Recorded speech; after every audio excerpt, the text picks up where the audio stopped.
Chief minister గారికి నా request, మీరు చీఫ్ మినిస్టర్ చీప్ మాటలు మాట్లాడటం బాగుండదు. ఎందుకంటే మీరు ఒక చీఫ్ మినిస్టర్గా మాట్లాడితే, ఏదైనా విధానపరమైన విషయం మీద మాట్లాడితే ప్రధాన ప్రతిపక్షంగా మేము స్పందిస్తాం, మాట్లాడతాం, మీకు జవాబిస్తాం. మీకు విషయం మాట్లాడే తెలివి లేదు. ఎంతసేపు విషయం జిమ్మడం, పర్సనల్గా దూషణలు, పర్సనల్గా గలీజ్ మాటలు తప్ప రేవంత్ రెడ్డి గారికి ఇంకోటి రాదు. వారిని నేను అడిగేది ఏమంటే ఒకటి, ఇవాళ వాస్తవం ఏమంటే ఎక్స్పైరీ అయిపోయిందని మాట్లాడుతున్నాడు ఆయన.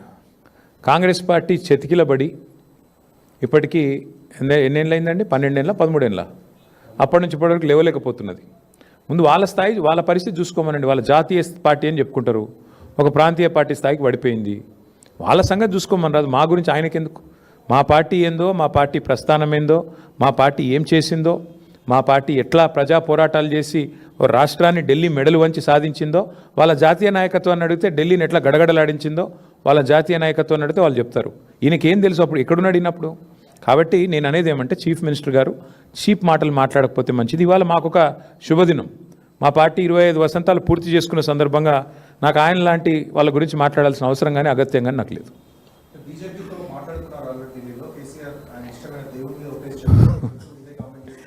దేవుళ్ళ మీద ఒట్టేసి రుణమాఫీ చేస్తాను తప్పినోడు గురించి ఏం మాడతావు బ్రదర్ నువ్వు? దేవుళ్ళందరూ నాగం చేసిండు ఆయన.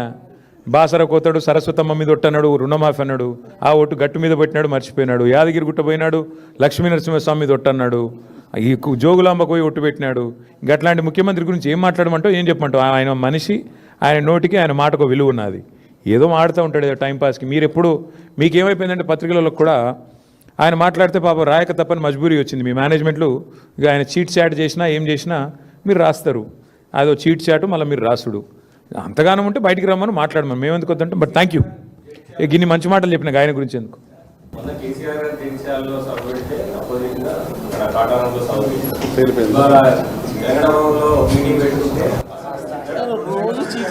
ఏం చెప్పమంటావు? ఏం లేదంటే ఆయన ఐడెంటిటీ క్రైసిస్. ఆయనను ఏమవుతుందంటే పాపం ఆయన ఎక్కడ పోయినా ఎవడు ముఖ్యమంత్రి గుర్తుపడతలేడు. ప్రాబ్లం ఏమొస్తుందంటే ఆయనకు కేసీఆర్ ఒక్కసారి ఆయన పేరు తీసుకుంటాడేమో అని దేవులాడుతుండు.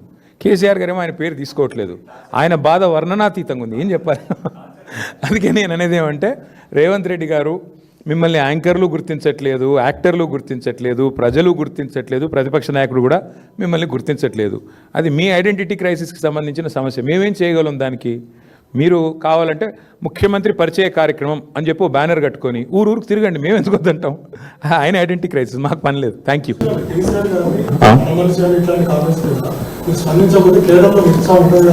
బ్రదర్, ఇగో కేసీఆర్ గారి గురించి రోజుకి చాలామంది మాట్లాడుతుంటారు. అన్నిటి మీద మాట్లాడాలంటే మాకు పని చాలా ఉంది.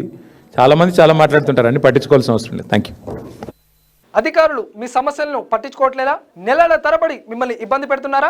మీ సమస్యకు ఎవరు స్పందించడం లేదా? అయితే ఆలస్యం చేయకుండా వెంటనే క్యూన్యూస్ కు కాల్ చేయండి. సంప్రదించాల్సిన నెంబర్లు 8143001981. మీ తరపున మేం బాధ్యత తీసుకొని మీ సమస్యను అధికారుల దృష్టికి తీసుకెళ్తాం. పబ్లిక్ వాయిస్, సామాన్యుడి ప్రశ్నాస్త్రం, ప్రతి గురువారం ఉదయం 11 గంటలకు మీ క్యూన్యూస్ లో.